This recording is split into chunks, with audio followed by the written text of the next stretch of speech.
Sabi niya, hindi nag-clap na hen. Hindi ko kasunod. Nakatapos ko na kayo, sabi lang, wala siyang merienda.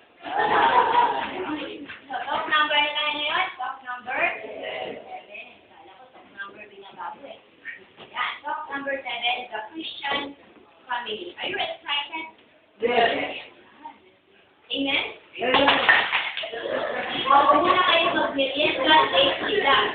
Kayo sa pila, no? Christian family.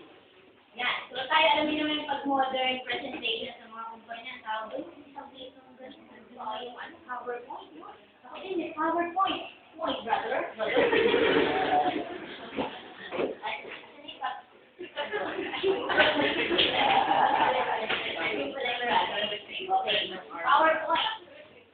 Sabi ng PowerPoint. Okay. So, makikita niyo sa picture na yan ay family. Dito na lang, brother. Sobrang PowerPoint, di ba? Ang gusto niya. Okay.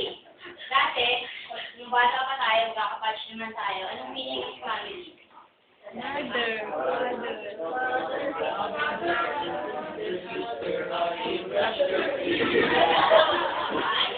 Sinenebit kayo?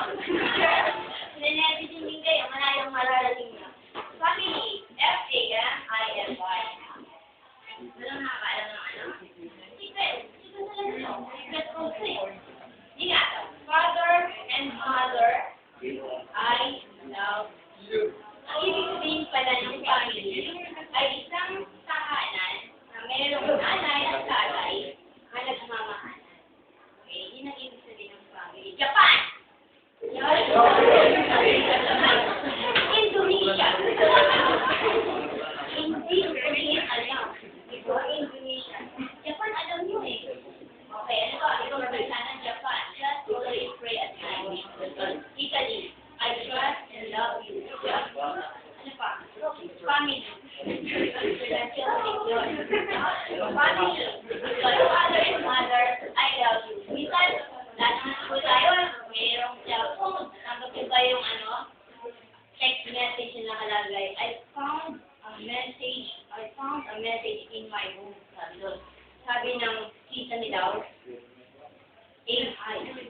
Sabi doon ng pader, deep sleep. Ano ba sabi ng kama? Rest. Have time to rest. Sabi ng alarm clock, time to rest. Sabi ng pintuan, be open. Ano sabi ng window? Take and see. Malit, give and take. Isa lang yun, ano? Hindi na naisip ng message na yun. And take it. Okay. So yun yun, nasa cellphone. Matatagpuan sa bahay. Sa bahay. Bahay. Okay. Father and mother, I love you.